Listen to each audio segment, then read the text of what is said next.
नमस्कार, आप देख रहे हैं भारत एक्सप्रेस राजस्थान और मैं हूं आपके साथ यास्मीन शेख। राजस्थान में विधानसभा चुनाव के लिए बीजेपी की ओर से टिकट बंटवारे को लेकर पार्टी के भीतर से असंतोष की खबरें सामने आ रही हैं।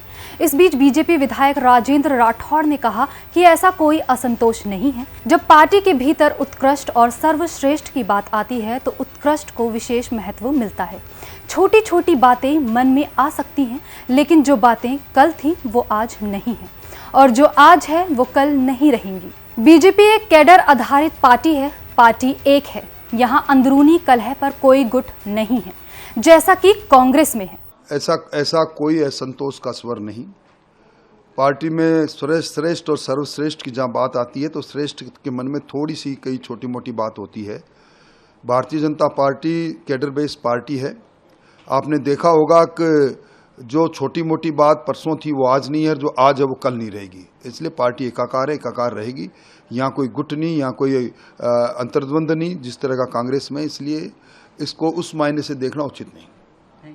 वहीं बीजेपी विधायक राजेंद्र राठौड़ का कहना है कि पीएम सबसे लोकप्रिय वैश्विक नेता हैं।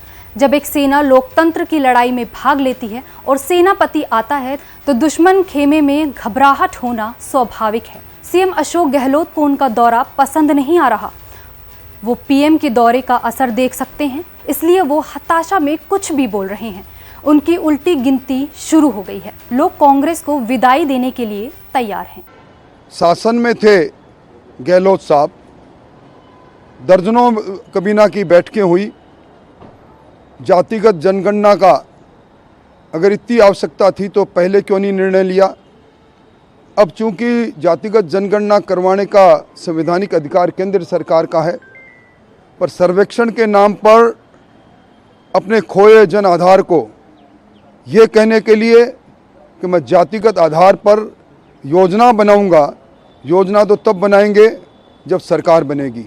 इसके साथ ही विधायक राजेंद्र राठौड़ ने मतदान डेट आगे बढ़ाने पर चुनाव आयोग को धन्यवाद किया। उन्होंने कहा कि देव उठनी 11 के दौरान राजस्थान में 30,000 से अधिक शादियां होती हैं। जन जन इस त्योहार में शामिल होता है। साथ ही अब संशोधित तारीखों के साथ मतदान प्रतिशत बढ़ाने की गुंजाइश होगी। मुझे ऐसा लगता है ये जनता की आवाज़ थी जिसे चुनाव आयोग ने स्वीकार किया। मैं सही समय पर उचित निर्णय के लिए आयोग को धन्यवाद देता हूँ। देश और दुनिया की बड़ी खबरों को जानने के लिए देखते रहिए भारत एक्सप्रेस।